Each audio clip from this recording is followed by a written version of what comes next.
Welcome to the premiere edition of Jazz y Más with Viviam Maria Lopez. My guest today is a Cuban-born musician. His music has been featured in films and television shows in USA and Canada. He has performed extensively at festivals around the world. His fifth album pays tribute to a legendary figure of Cuban and Latin American music, Ernesto Lecuona. My guest is vocalist, guitarist, composer, arranger, and band leader Luis Mario Ochoa.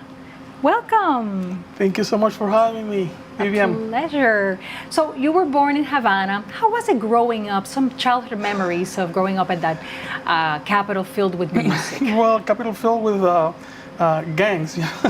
I lived in a rough neighborhood, Malecón y Galeano. For those ones that know Havana, it's not a very good area.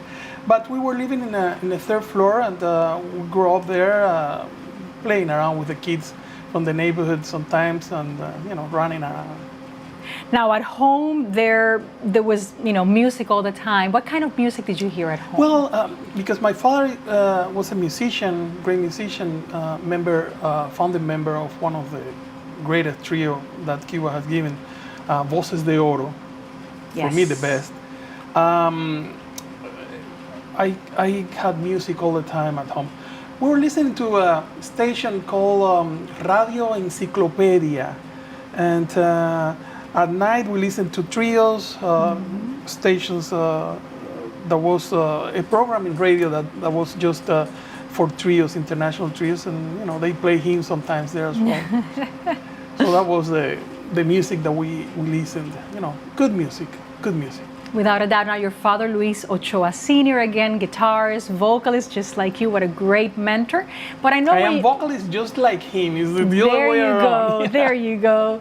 Of course, like I said, your biggest mentor, and make him always proud. So because of that, you had that support, you would say, at home. I mean, not only you were living it, but also I think your mother was an important force for you to perhaps get into music. Yeah, I have a sister, and just the girl, we have to put her to study music. Him, he will be, I don't know, he's a crazy guy. So they put her to study piano. She didn't care much. They bought her a little piano, and I was the one that with one finger, replicating melodies that I hear. And, soon, like 6 months later, she quit. And my father, I want to, learn music, and he said, well, I'm going to start teaching you guitar, and he started. It was like, I don't know, 7, 8, 9. I don't remember exactly the age, and learned my first chords with him, and then all of a sudden, like a few weeks later, I started looking for other sounds on the guitar, and he said, he got really upset, like. Practice what I taught you, no, don't start playing around. And so he was very said, I'm not strict. going to, I'm not going to teach you anymore. And then, my mother said, let's put this guy into a music school. My father didn't want to. I don't know why. He was a musician, but he knew that industry is a crazy one. And then when I was about 10 years old, they put me in a conservatory. Very strict. We were playing Bach and all those things. And 13 years later, I graduated from Instituto Superior de Arte in Havana, classical guitar. Thank God I had popular music at home with him, Yes. Because in Cuba, for one of those reasons, you put a chord that was a little bit altered, and they said that it was an imperialistic kind of chord. So, the obsession there with everything politicized, and even harmony was crazy. So I had popular music at home, thank God. Yes. Because most of my friends, most of my colleagues at the school cannot even accompany themselves playing La Bamba. I mean, they don't know how to connect one chord with another, and I had that at home. So it's excellent, that balance between the classical, the tradition if you may, but at home the popular, and also the difference that you probably found when you were trying to maybe play with your friends, you know, like a jam if you may, or but that you remember. It was challenging, I suppose. Well, it was really good. There are some guys here, one of them very, prominent musician, that we started playing there in Cuba when we were in second or third years of school. His name is Gonzalo Rubalcava, and we played like for 4 years together. And he's in his first groups. Then we moved to Amadeo Roldan, and because I didn't have a classic, an electric guitar, it was really complicated. I said, well, I'm going to practice more the classical, and he went on the other direction. And he's what he is today. He's a mega star. Miguel Angel, piano pan con salsa, was there in the school. Conrado Garcia, who is here as well. Those were my colleagues from school. And everyone. And it was, we did jam and we had some fun. And but what you're thinking, and we're talking about also like imagining improvisation. Your uncle, who was another amazing musician, Chombo Silva, legendary saxophonist, and even violin player. Absolutely, yeah, and guitar player as well. The guy was fantastic. But he left Cuba in the 50s. He left a really long time ago, much before the revolution, and he was playing in the jazz scene in New York. I didn't have the chance to personally meet him, although when I left Cuba in 1990, we exchanged beautiful letters, and through him I met Paquito de Rivera. He was the one that gave me the contact. He said, well, and he also said, as long as you write to me, I will write to you. And he wrote to me beautiful letters until he passed away. Aww. So it was really nice. Yes, and he has stayed in the annals of music, as another important figure. Now it's time to take our first break, but we have a special surprise, a special treat for you. I know that your father was an instrumental and mentor for you, and I thought this will be a very special moment to give you this album that has Trio Voces de Oro, Nuestra Música, a rarity. So I thought that you would really enjoy it.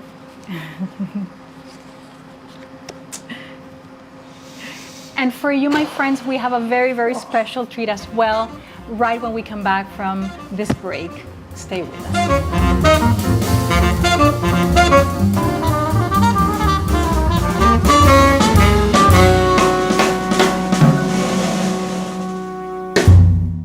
Learn and earn today at Miami-Dade College.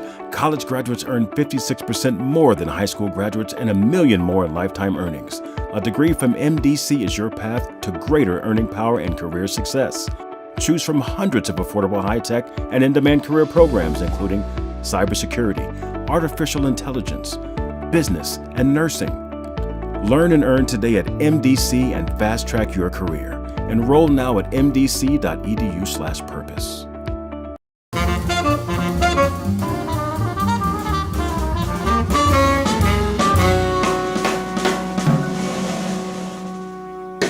We're back with Jazz y Más. I'm Viviam Maria Lopez, and with me, Luis Mario Ochoa. Viviam, rico estar aquí. Gracias. So you graduate from University of Havana, and you start getting into the music scene. Yes, graduated and started accompanying some great vocalists. Xiomara Laugar was one of them, Luis Telles. And then at the end of 1989, a trio that was planning to travel, going a tour to Europe and Canada, called me just to sing. I said, okay, well, I'm not that expert in singing, but let's do it. And they took me to Toronto in 1990, August 1990. A big change for you? Yeah, big change. I got to see some former neighbor, and for whatever reason, since everything is political there, I was not allowed to talk to anybody that was not part of the Cuban tour. So they got me in the big trouble, and I said, well, I better stay here in Toronto and avoid what could be waiting for me in Cuba. And that's it. I never gone back. 1990, I was able to take my parents out of there in 1991, Cool. and that was basically the main reason. I didn't have any reason to go back anyway.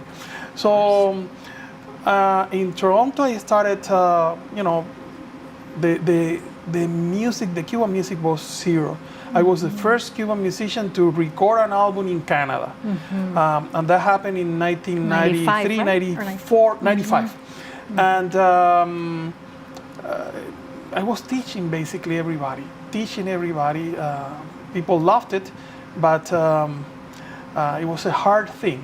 But we came out with a pretty good album, and through it I met beautiful people. The music of the CD was featured in some films. Yes. And years later I was recording a second album, and today So we we're are talking, number of course, 5. A La Cubana, your first one, then La Fiesta. La Fiesta was a salsa album. Right.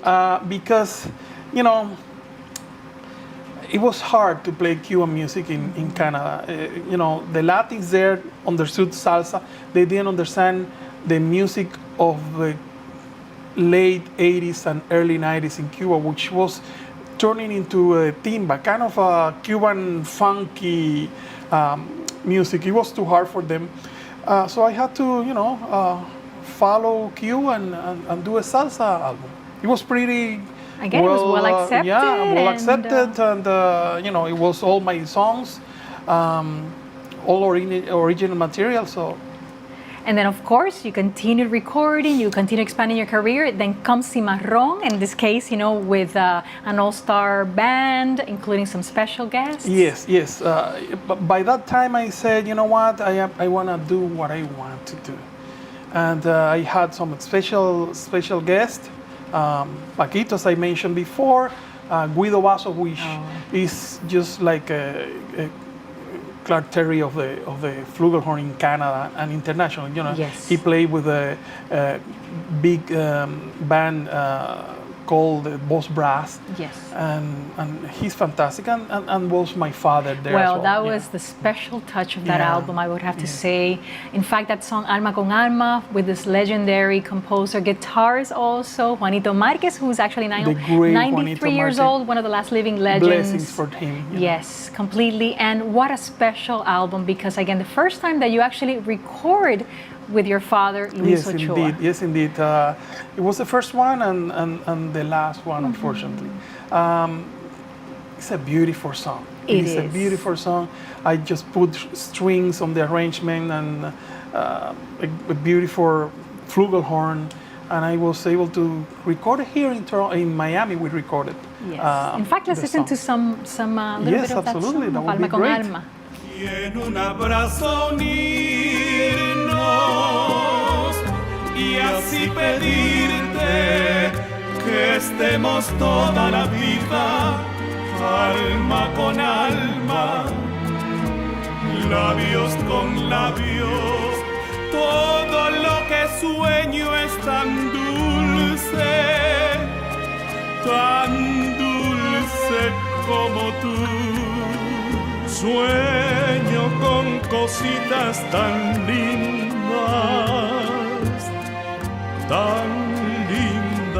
como tú. Oh, so beautiful. And what a perfect moment for some live music. Fantastic. Thank you With so your much. inseparable guitar. Oh, yes, my what are you baby. going to play for us? There is a Puerto Rican musician that I admire very much, that loved Cuban music so much that he went to live in Cuba, and he composed some great songs such as Cachita, Yes. El Cumbanchero, and the one that I would love to play is Capullito de Alelí, de right? Alelí. Oh. Yeah, Capullito de Alelí. You hear it the other day, me practicing it, so here you go.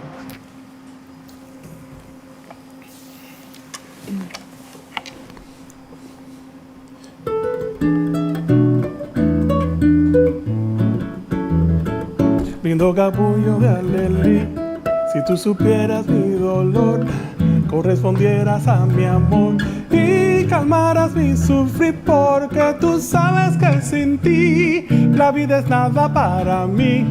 Tú bien lo sabes, capullito de alelí. No hay en el mundo para mí otro capullo de alelí, que yo le dé mi corazón y que le brinde mi pasión, porque tú eres la mujer a quien le he dado mi querer, y juraré, lindo alelí, fidelidad hasta morir. Por eso yo te canto a ti, lindo capullo de alelí. Dame tu aroma seductor y un poquito de tu amor, porque tú sabes que sin ti la vida es nada para mí. Tú bien lo sabes, capullito de alelí.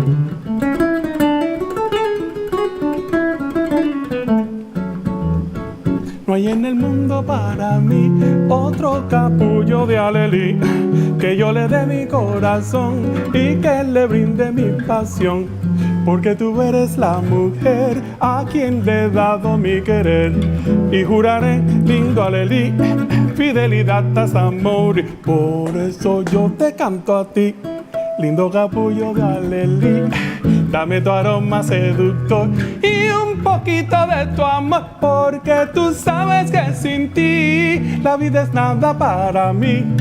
Tú bien lo sabes, capullito de alelí.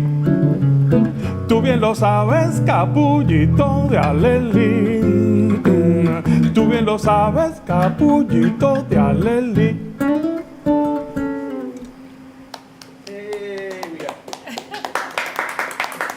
Thank you, Luis Mario, and that beautiful performance will take us to the break. When we return, we're going to hear more about Luis Mario's new projects and, in fact, an album dedicated to a legendary figure of Cuban and Latin American music who's known in jazz as the Cuban Gershwin. Right after this.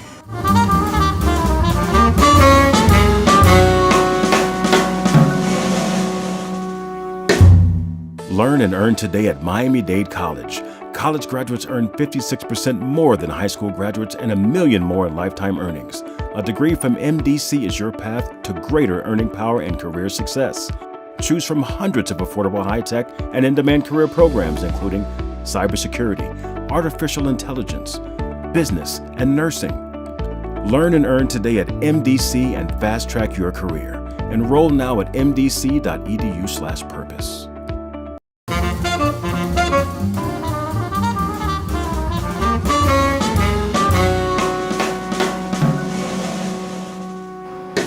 We're back with Jazz y Más with Viviam Maria Lopez, and of course with me, Luis Mario Ochoa. Thank you.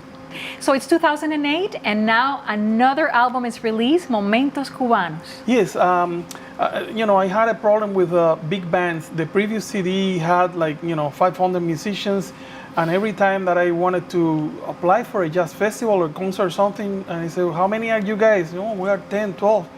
They wanted to call the police on me, like, hey, what the heck, you know? So I said, well, let's go down to 4 or 5.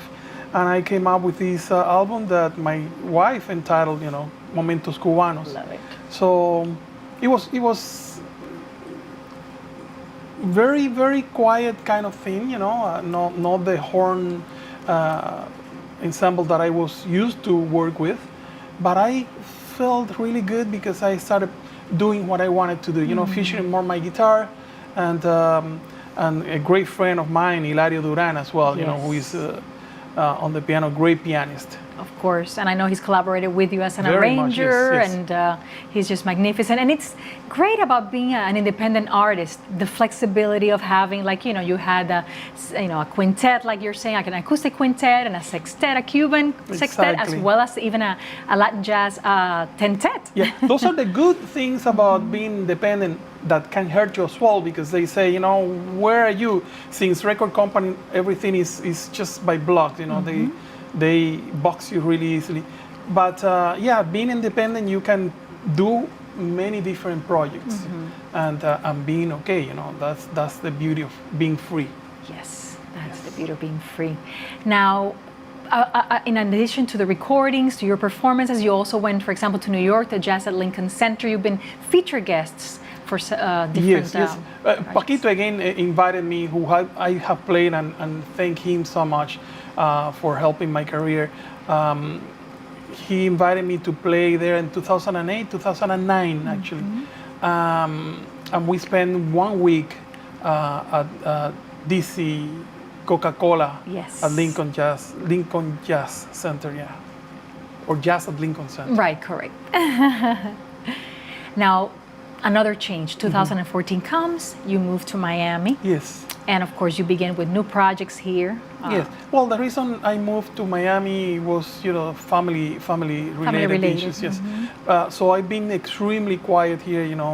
Very, very low More key. in the studio. I think you've been more like More writing. in the studio and writing and arranging, and for other people, and editing and composing as well. So. But also, I think you were very inspired. I think when you arrived, maybe the connection with Miami, if you may, and started working in a very special project, which is your latest album, the Lecuona tribute. The and Lecuona homage. tribute, yes, Forever Lecuona.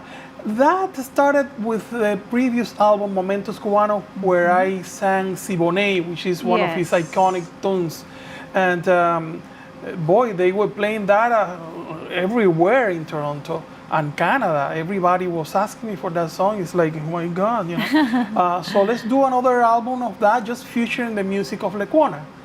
And between Hilario and I did all the arrangements, and it followed on the steps of Momentos Cubanos, which is a quintet. I had some different guests, but it's basically that, a quintet. And I think the style, a lot of the album, which again, you're taking some of Lecuona's better known compositions, and I know there he has over 600 under his name, all kinds of different He did everything. styles. He did everything, which is why probably you had such an inspiration to bring to newer generations his music and his legacy. For whatever reason, they weren't able to hide Lecuona in Cuba, or just like they did with Celia Cruz, for example. So people in the conservatories still played La Comparsa and pieces like that. But I wanted to bring that to the new generations and future, that his music is just for eternity. Yes, it's timeless, It's completely timeless. an amazing composer. I mean, the guy did it all. Wrote operas, concerts. Film He was a scores. fantastic virtuoso. He did everything. Yes. Operas, music themes. Yes. Okay. In fact, in Estás en mi 1942, corazón, yeah, yes, it Always in got My nominated Heart, for an Academy Award. Yes, absolutely. In 1942. I mean, we're 1942. talking about just amazing work. So it's beautiful that you're bringing it to the newer generations, and also in 2023, which coincides, with the 60th anniversary of his Absolutely. passing, Yes. which also happens to be, your year of birth when he passed away. Absolutely, yes. Yeah, I'll be 60 years old, by the way. But no, I feel like I am 35. Yes, music my makes spirit you is, young. Going, and very happy of being able to present new material all the time, or new stuff, or all things made in my own style, Yes. new way. And talking about new things or things in your own style, I also know that, again, like I said, you're busy in the studio writing, composing, and you have also a new project in the works. What can you share? I know that it's still it's original music, right? Yes. It was basically during COVID. Lecuona Forever was already done, and I said, well, what am I going to do there? I better hurry up, because I think nothing is happening. and I finished another project that I had in mind just with my own compositions. Yes. And I will play some stuff for you, and maybe you can play something, a preview on your program soon. Yes, that would be great. That would be great if you do that. Yes, I never stop. I never stop. And I think the moment you stop playing music or loving music or doing a music for a musician, you can stop playing because you got an accident or whatever, but you can then write or compose or arrange or whatever. The moment you stop, life stops. Exactly. So creation I stops. hope I can do it till the end of my days. I hope so too. And in fact, when we've talked about your father, one thing that he taught you was discipline and hard work, Yes. which I think has translated in your life. And also for younger musicians who are getting into the music business, if any advice from your own that you can share. Work, hard. Yes. That's the only thing. I mean, it's so competitive, and it's not only competitive in the music sense. Now with all this social networking, and it's another career that you have to be involved with. So once you stop the recording and the project, then the other battle starts. That is trying to make it public and try that the world gets your music. But in a way, it's good because, in fact, viewers can follow your new recordings, your presentations on social media, luismario.com, also on social media channels and YouTube Absolutely. as well. And People talking can about reach me. YouTube, I want to end our program today with a video of one of the songs that you have included in Yes, Forever that Lecuona. was I love that fantastic. song.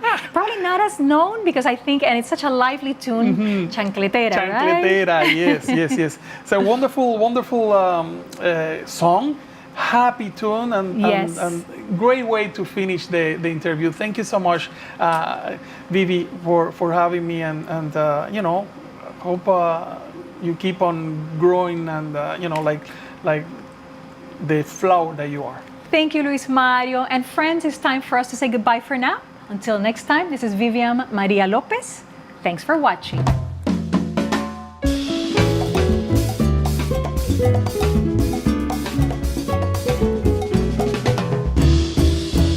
Chancletera nació, se crió en el manglar y por eso ella es flor de un aroma sin par.